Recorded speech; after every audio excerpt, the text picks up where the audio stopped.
سلام، سال نو مبارک بشه. شاخه بعدی که برای این گرانت پارک وجود داره مربوط به ترینینگ اند اسکیلز ایمپروومنت هستش.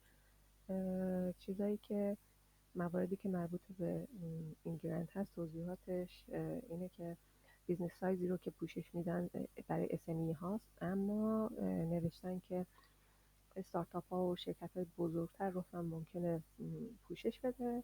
بعد هدف گرانت اینه که منابع انسانی رو افزایش بده، مهارت ها رو توسعه بده و بیشتر این SME ها رو با تغییرات بازار از جمله دیجیتال سازی و اقتصاد سبز و اینا سازگار بکنه. برای همین آموزش های لازم رو در این زمینه هم پوشش میده.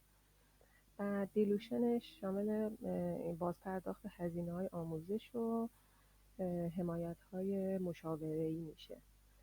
فاند اماونتش مقدار مشخصی رو تو سایت اعلام نکردن و گفتن که با توجه به اون برنامه خاص متغیره و گفتن که بهتره که برای هر پروژه خاصی با چیز با اون مسئولینش در موردش صحبت بشه و با توجه به پروپوزالش اون هزینه رو که میخوان رو بررسی بکنن.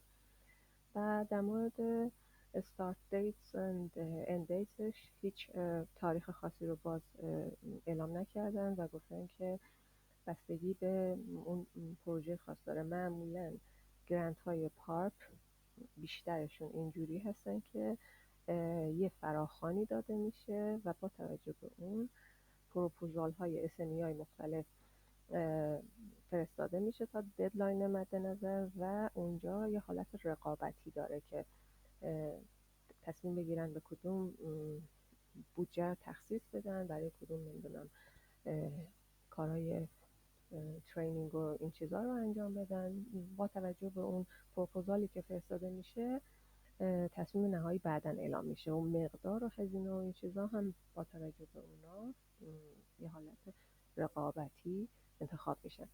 اینداستری سکتوری که تو این قسمت مد نظره رنج خیلی گسترده‌ای داره و بیشتر دنبال اون اسکیلز گپ، اون کمبودایی هستن که تو بازار وجود داره. ریجن و سکتورش هم کل لهستان رو پوشش میده. و نکات دیگه‌ای که در این زمینه میمونه اینه که این قسمت ترینینگ و اینا بیشتر میخواد که بین تحصیلات، یعنی بین آموزش و بیزنس یه ارتباطی برقرار بکنه. یعنی بیشتر اینجوریه که مشاوره میدن، کلاس‌های مهارتی و راهنمایی و این چیزا میذارن که کسایی که در این زمینه تحصیل کردن بتونن از این علمشون در زمینه اقتصاد و بازرگانی و سرمایه‌گذاری و تجارت استفاده بکنن. بعد دیگه چیز این